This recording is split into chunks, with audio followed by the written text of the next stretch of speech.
the 1 year since it has taken office, the PPPC government has demonstrated its commitment to ensuring those sections of society that are affected by poor socioeconomic circumstances, especially women, children, elderly, and persons living with disabilities, are included in national development.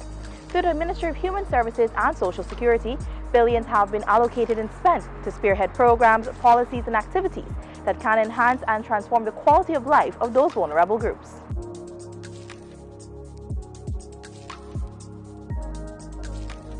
At the helm of this important ministry is Dr. 𝐎𝐍𝐄 𝐘𝐄𝐀.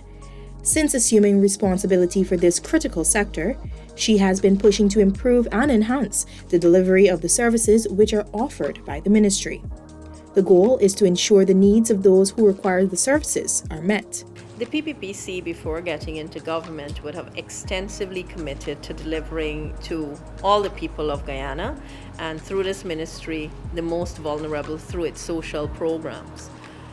These social programs are meant to be inclusive, accessible, and of course, they will cover a wide range of vulnerable populations.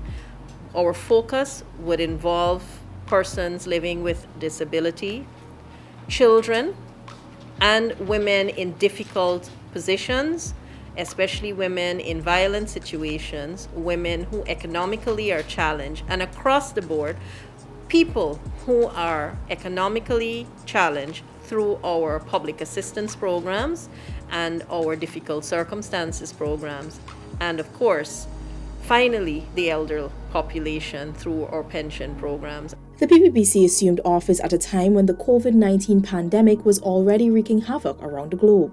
Cognizant of the hardships it was creating for citizens, the administration rolled out the $25,000 COVID-19 cash grant to benefit every household and relief delivered to thousands of families countrywide. And I'm very grateful for the money that the president have given us.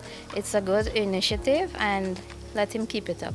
It's a good initiative because you're going to help out in some way possible, because during the COVID things are a bit hard for us, so you're going to help us a lot.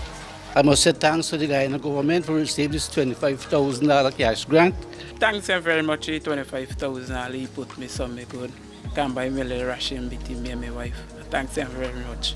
The program comes under the Human Services Ministry Public Assistance Program, but is being managed by the Ministry of Local Government and Regional Development, the Ministry of Finance, and the COVID-19 Task Force.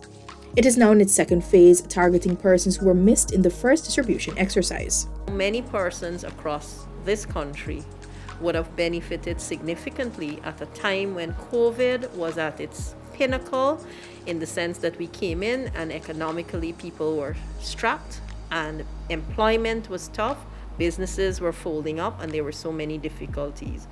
And that will be a continuous effort until, of course, we complete or conclude the program. The government wanted to ensure that a holistic approach was taken to bring relief to those left most vulnerable by the pandemic. Building on its campaign promise to incentivize the provision of childcare services and to encourage and assist women with childcare facilities, the minister launched its childcare subsidy program within 6 months of taking government. Persons who are accessing this subsidy can place their children there. So it's a licensed, registered daycare that will be open to this initiative, and the ministry is paying directly to the daycare services. So we know that the essential or frontline workers have issues with where to leave their children safely. So this is our effort towards this. Among those who qualified for this subsidy were members of the Guyana Police Force and Guyana Fire Service, frontline health workers, human services workers, domestic workers, security firm workers, and supermarket employees. Despite successive governments trying, the distribution system for the old age pension has always caused some amount of discomfort for the elderly. But in just under 1 year, Minister 𝐎𝐍𝐿𝐍 𝐘𝐿𝐀 has managed to drastically transform the process, making it simpler, easier, and safer for pensioners to receive their money, in addition to increasing the amount from $19,500 to $25,000. I am thankful for it because being a pensioner, I think it would do me good, and maybe less fortunate people than I am, it would, So I am thankful for whatever is given to us. Very good, because I'm a senior citizen, and it is good because right now it's hard because of the COVID-19. The ministry implemented a new system, which saw beneficiaries being able to withdraw their pensions from MoneyGram and Western Union locations countrywide. In terms of delivery of pension, we have added on delivery mechanisms, the banking system, which is a direct payment to the bank within the first 5 days of every month, reducing the hassle of lining up and having a voucher. The only thing being required is a life certificate, which can be sent to us via direct system, emailed to us, or a person can simply call the WhatsApp number, hold up a visible form of identification, and we should let that process continue. We've also added on to the post office by having alternate payment venues, which includes MoneyGram and Western Union. And then we have also done the shut-in register, which was started since last year, so that people who have physical disabilities or they're visually impaired, they can benefit and they can have their pension at home. Additionally, government restored free water for pensioners and removed the value-added tax on their electricity. Women empowerment forms a large part of the government's development agenda. To ensure it becomes a reality, the Ministry of Human Services in May launched the Women's Innovation and Investment Network, WIN, which seeks to empower women and girls and help them become financially independent.